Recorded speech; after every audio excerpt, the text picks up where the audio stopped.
Hi everyone, আমি দেবাঙ্গী, একজন wellness coach, এবং আজকে আমি আবার চলে এসেছি একটা নতুন ভিডিও নিয়ে মিলি ম্যামের সাথে কথা বলার জন্য এবং কিছু প্রশ্ন উত্তর করার জন্য। তো আমি মিলি ম্যামকে বলবো একটু ইন্ট্রোডিউস করার জন্য। Hi ma'am. হ্যালো, নমস্কার সবাইকে। তো আমি আমার প্রশ্নের দিকে যাব। প্রথম প্রশ্ন হচ্ছে ম্যাম, ওয়েট লস করার সময় অনেকে আমরা ব্রেকফাস্ট স্কিপ করে দিই, সেটাতে আমাদের ব্রেকফাস্ট কতটা করাটা জরুরি ওয়েট লস চলাকালীন? আমরা ভাবি ব্রেকফাস্ট না করলে যদি ডাইরেক্ট মিল নিই সেটা হয়তো বেশি হেল্পফুল হবে বা আমাদের ওয়েট লসটা তাড়াতাড়ি হবে, কিন্তু আমরা ব্রেকফাস্টটা কতটা জরুরিভাবে নেওয়াটা আমাদের লাইফে জরুরি সেটা আমরা জানতে চাই। Thank you. প্রশ্নটা ভীষণ ভালো এবং শুধু ভালো নয়, প্রশ্নটা ভীষণ ইম্পর্টেন্ট। আমি সবার আগে বলতে চাইব সকলকে আবার নমস্কার জানিয়ে আমি মিলি। অনেক দিন পর আবার বসেছি আমরা মুখোমুখি অনুষ্ঠানে। এবং এই যে ব্রেকফাস্ট, এটা আমরা ছোটবেলা থেকে কিন্তু শিখে এসেছি, তাই না? যে ঘুম থেকে উঠে আমরা প্রথম যে খাবারটা মুখ থেকে আমরা গ্রহণ করি সেটাই আমাদের রাতের যে ফাস্টিংটা ডিনারের পর থেকে সেটাকে ব্রেক করে। খুব সহজ ভাষায় এটাকেই আমরা ব্রেকফাস্ট বলবো। ইভেন একটা খুব পুরনো মিথ আপনারা বলতে পারেন, বা একটা খুব ফেমাস কথা আমরা শুনেছি যে আমাদের সকালের খাবার হতে হবে রাজার মতো, দুপুরের খাবার হতে হবে মন্ত্রীর মতো, এবং রাত্রের খাবার হতে হবে লাইক বেগার অর্থাৎ ভিখিরির মতো, অর্থাৎ রাত্রের খাবার না খেলেও চলবে। বাট আমরা সকালবেলা ঘুম থেকে উঠে আমাদের এমটি বডিকে কি দিচ্ছি সেটার উপর আমাদের কিন্তু আমাদের লাইফ আগামী দিনে কতটা বেটার থাকবে সেটা কিন্তু নির্ভর করছে। ওয়েট লস যেমন একটা সাবজেক্ট, আমি সবসময় এটা সবাইকে বলি, ওয়েট লস একটা জার্নি, এটা একটা টার্গেট, বাট আমাদের সবারই অ্যাকচুয়ালি লং টার্ম হেলদি থাকার জন্য কাজ করতে হয়। তো breakfast it's very important. Breakfast কখনোই স্কিপ করা যাবে না। আমরা যদি কেউ ভেবে থাকি যে আমাদের অনেকটা ওভারওয়েট, সেই কারণে আমরা ক্যালোরিটাকে ম্যানেজ করার জন্য কোনো একটা মিলকে রিপ্লেস করতে চাইছি, তাহলে আমার সাজেশন হবে আপনি নাইট মিল স্কিপ করাতে পারেন। নাইটে অত আমাদের খাবারের প্রয়োজন হয় না সূর্যাস্তের পরে, but breakfast it's very important. এবং ব্রেকফাস্ট শুধু ব্রেকফাস্ট হিসেবে আমরা যা খুশি খেয়ে নিলে কিন্তু আমাদের শরীর সেটাকেও সাপোর্ট করবে না, এটাও জানতে হবে।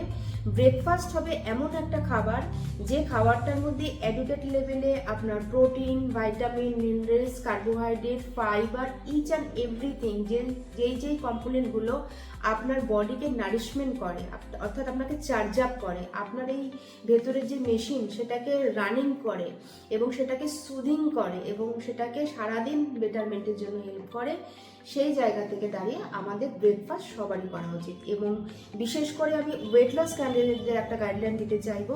এটা ব্যাকে যদি যাই 15-16 ইয়ার্স ব্যাক, যখন আমার হেলথ কন্ডিশন খারাপ ছিল, আমিও এরকম ব্রেকফাস্টকে স্কিপ করাতাম এবং বিভিন্ন জায়গা থেকে দেখে লেবু, মধু, বিভিন্ন রকমের জিনিস খেতাম, ভাবতাম সেটা থেকে বেলি ফ্যাট কমে যাবে বা ফ্যাট কাটিং হবে। এগুলো কোনোটাই কিন্তু হয় না। বরঞ্চ আপনি যদি স্টামাককে হেলদি রাখতে চান, আপনাকে খাবার খেতে হবে। না খাবার দিলে লং টার্মে যদি আপনি মিল স্কিপ করছেন, ব্রেকফাস্ট নিচ্ছেন না, খালি পেট থেকে যাচ্ছেন এবং একবারে গিয়ে দুপুরে বা অনেক আনহেলদি টাইমে খাবার খাচ্ছেন, তাহলে সেক্ষেত্রে ওয়েট কম হওয়ার জায়গায় ওয়েট বেড়ে যেতে পারে। এবং যদি লং টার্মে এই হ্যাবিটটা আপনাদের চলতে থাকে, তাহলে সেক্ষেত্রে কিন্তু আমরা অনেক রকম রোগ বা ডিজিজের সম্মুখীন হতে পারি, যেটা অলরেডি হচ্ছে। অনেকেই হয়তো এই এডুকেশনটা আছেন এবং আমার সাথে সহমত হলে ডেফিনেটলি এই ভিডিওটা দেখার পর আপনারা কিন্তু আমাদের ডিএম বা কমেন্ট করবেন। Thank you so much ma'am, খুব ভালো একটা উত্তর আমি পেলাম। আমি এটা শুনতে এক্সপেক্ট করেছিলাম, এটাই শুনবো, কারণ আমিও যখন কোনো রকম কোনো কেস স্টাডি করি বা কিছু কোনো মানুষকে হেল্প করতে যাই, আমারও এটা একটা চ্যালেঞ্জ তৈরি হয়, যেখানে আমি বুঝতে পারি না আমি তাদেরকে কীভাবে বলবো বা কীভাবে বোঝাবো। তো এটা আমার কাছে খুব ভালো একটা উত্তর আমি পেলাম আজকে আপনার কাছ থেকে। তো আমি নেক্সট কোয়েশ্চেনের দিকে যাব। সেকেন্ড কোয়েশ্চেন হচ্ছে লাইফস্টাইল আর ডায়েটিং। ওয়েট লসের সময় আমরা দুটো জিনিস ভীষণভাবে করে থাকি। একটা হচ্ছে লাইফস্টাইলের দিকে আমরা খুব একটা মাথা লাগাই না, বা ডায়েটিংটা খুব ভালোভাবে আমরা সারাক্ষণ ওটার মধ্যে ঢুকে বসে থাকি যে ডায়েটিংটা ঠিক করে করতে হবে।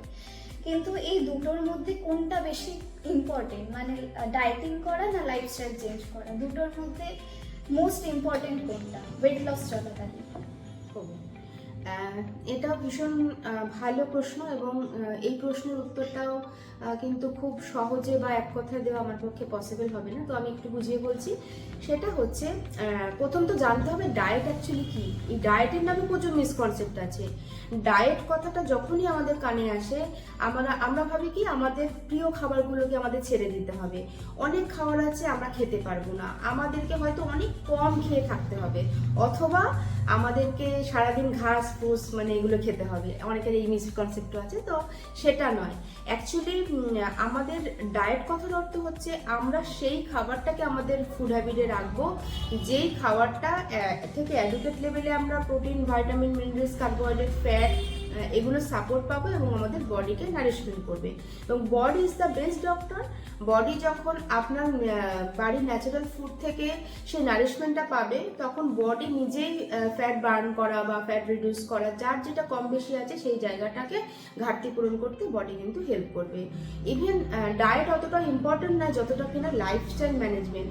আপনারা শুনে থাকবেন হয়তো যে আমাদের ম্যাক্সিমাম আজকাল যে চ্যালেঞ্জগুলো আসছে, ডিজিজগুলো আসছে, তার মেন 3টে ম্যাক্সিমাম যে ডিজিজ আমরা শুনতে পাচ্ছি কানে, সেগুলো সবটাই কিন্তু আমাদের লাইফস্টাইল ম্যানেজমেন্ট ডিজিজ। লাইফস্টাইল আমাদের ঠিক নেই বলে আসছে। তো সেই জায়গা থেকে দাঁড়িয়ে একজন হেলথ কোচ হিসেবে আমি বলতে চাইবো যে ডায়েট আপনি যাই করবেন তার সাথে লাইফস্টাইল 80% আপনাকে ম্যানেজ করতে হবে, এবং 80% এই লাইফস্টাইল ম্যানেজমেন্ট থেকেই আপনার রেজাল্টটা অনেক বেশি ভালো এবং পাওয়ারফুল হতে হেল্প করবে। যেমন আপনি কখন ঘুম থেকে উঠছেন, আপনি ব্রেকফাস্টের টাইমিং কি রাখছেন, আপনার ব্রেকফাস্ট এবং লাঞ্চের মধ্যে গ্যাপ কি থাকছে, গ্যাপে ইন বিটুইন আপনি কি ধরনের খাবার বা মিল নিচ্ছেন, আপনি ডিনার কোন টাইমে করছেন, মিডনাইট হয়ে যাচ্ছে, সন্ধ্যের দিকে করছেন না নর্মাল টাইমে করছেন। ইভেন সব থেকে যেটা ইম্পর্টেন্ট সেটা হচ্ছে আপনার স্লিপিং টাইম। 7 থেকে 8 ঘন্টার আপনার স্লিপ রাতে মানে নাইট টাইমে কমপ্লিট হচ্ছে কিনা, এবং আপনার অ্যাজ পার বডি ওয়েট সেই কন্ডিশন অনুযায়ী আপনি ওয়াটার ইনটেক ঠিক করছেন কিনা। মানে এই ছোট ছোট চেঞ্জেসগুলো আপনাকে কিন্তু অনেক বেশি হেল্প করবে ওয়েট লস, ওয়েট গেন এবং ওয়েট মেনটেন্স বা পারফরমেন্স বেটার রাখার জার্নিতে। তো আমি এই কারণে সবাইকে সাজেস্ট করি যে ডায়েটে ফোকাস না করে আপনারা লাইফস্টাইল ম্যানেজমেন্টে ফোকাস করুন। সেক্ষেত্রে আমাদের রেজাল্টটা পেতে এই কারণে ইজি হয় যে আমরা ছোট ছোট চেঞ্জ করতে পারি, একসাথে অনেক প্রেশার পড়ে না যে আজকে আমি ঘুম থেকে ওঠাটাকে ঠিক করে নেবো, আধা ঘন্টা আগে এগিয়ে নেবো, বা রাত্রে শুতে যাওয়াটাকে আমি 30 মিনিট এগিয়ে দেবো। আমার ডিনার টাইমটা অনেক লেট হয়, সেখান থেকে আমি চেষ্টা করবো 1 ঘন্টা এগিয়ে আসার।